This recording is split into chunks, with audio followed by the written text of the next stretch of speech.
So one of my first healthcare hacks is hydration. And I know it seems simple and you might think this is just so obvious. Why is she even mentioning this? Because I guarantee, especially if you're going through stress and trauma and healing, you probably don't take the time enough to drink enough water. Most people actually are dehydrated, especially when we have lots of sugars or you drink alcohol. And hydration is one of the most important healthcare hacks that you need to do. What I really like to do is in the morning when I wake up, I warm up some water. I don't have it like hot, but I warm it up and I cut up a lemon and I squeeze that lemon in the water. I try to have 3 to 5 glasses of warm lemon water in the morning. What warm water does is it helps fire up our digestion. As we get older, we lose a percentage of our digestive fire, Agni as it's called. And as we get older and we lose this digestive fire, it's harder for us to digest. So when you have warmth in your system, it helps stimulate it. Just like ginger is something to have now and then as well. Especially if you're eating a lot of raw, cold foods, you want to make sure that you have warm teas, warm waters. And the lemon, besides having a lot of vitamin C in it, which is really good for you, it also helps your digestive system. This is one of the most important things you can do, and it will really help your skin glow. Our skin and the health of our skin is directly related to our digestion. We often think of it as like, oh, I'm breaking out. It's hormones. That's not necessarily true. We usually think of a skin outbreak as hormonal, but a lot of times a skin outbreak isn't hormonal. It's our bodies literally purging toxins that are stuck in the digestive system. Now, I speak from experience because I have had rosacea and I have had rashes. This relates to how our digestive system is functioning. Is there inflammation going on? So the more we can keep our digestive fire warm and going, the better off we'll be. The more our skin will be clear and bright. You want to look to your diet and how your digestive system is functioning first if you have any kind of skin issue. Also, you can put some cucumbers, some parsley, cilantro, any of these things in your water, especially if you suspect that it might not be really clean. These things help wake the water back up and help purify it naturally. And it's a great inexpensive way to clean your water and just make it taste better. Give yourself some more vitamins, minerals, things that your body really needs, and it helps you hydrate more. This self-care hack is probably one that a lot of people are going to just want to say a hard no to. And it goes against the grain of what is accepted in society. But I have been doing it for many years and I really suggest it. And I know it might be a challenge for a lot of people, but I have been doing this for about 15 or 16 years. And I have to say, I really do think it makes a huge difference. What is it? It's not actually doing something, it's not doing something. Drinking alcohol. I've probably had a total of 4 glasses of wine in the past 16 years. Alcohol is extremely dehydrating, and dehydration, again, really affects your skin. But what alcohol really does, it affects the liver, and the liver is connected to the skin. If you're going out a couple times a week or even once a weekend and you're drinking a lot of alcohol, that's having a huge effect on your liver and a huge effect on your body. Alcohol is technically kind of poisonous.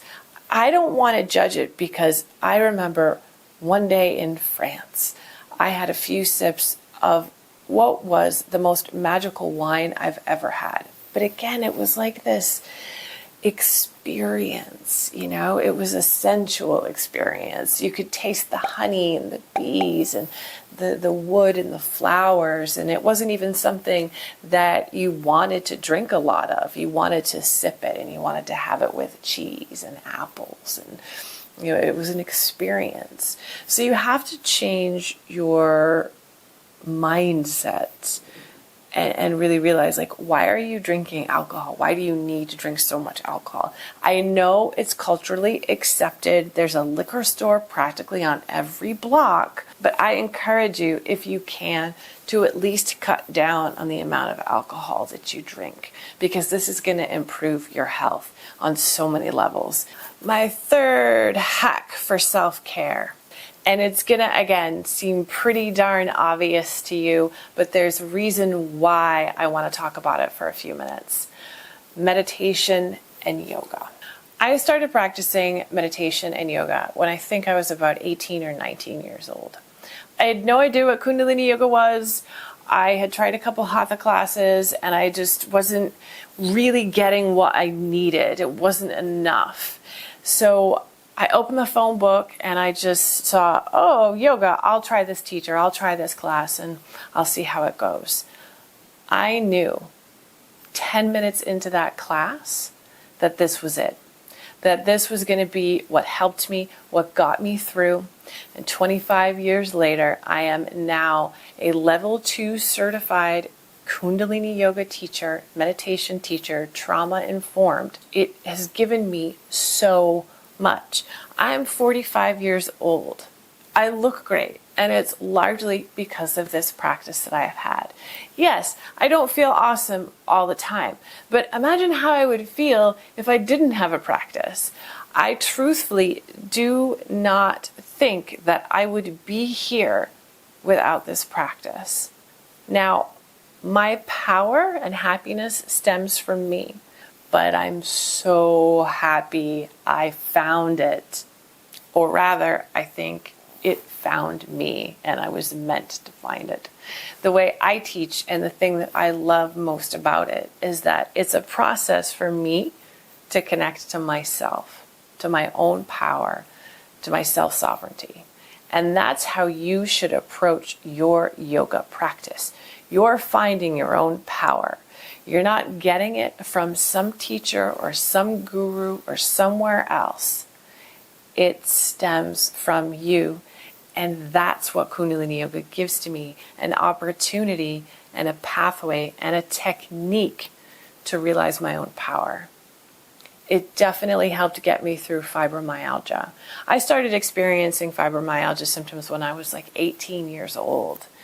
When I was at my worst, I did longer practices, which really helped.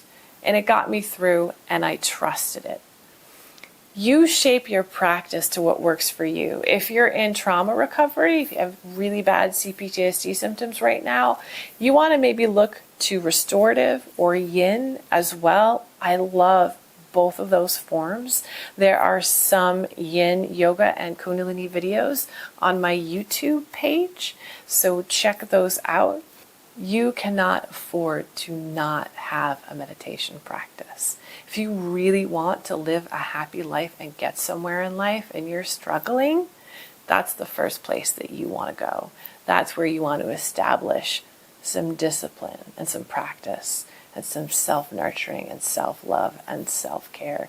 You will not regret it. I have not met one person who has ever regretted starting a yoga practice. And what is the final hack for self-care is sleep. Vastly underrated. Sleeping from 8 to 9 hours a night, or even more sometimes when you're really tired and stressed out, is actually amazing. Your body really needs sleep. But it's also the quality of sleep that you're getting that's important. If you're having a lot of dreams when you're sleeping, you're not really getting very restful, rejuvenating sleep. So you need to work on that, which is going back to our third self-care hack, meditation. Meditating before bed will help clear all those thoughts so that you're sleeping peacefully. You've already unloaded the subconscious. And again, also, like I said, avoid chocolate before going to bed. Avoid anything that's going to stimulate your dreams. Sleep. It's great. I highly recommend naps as well. I know that our culture doesn't really support this, but you got to take your health into your own hands. Don't let anyone tell you that you can't do these things because you've got to do this, that, this. I was there too.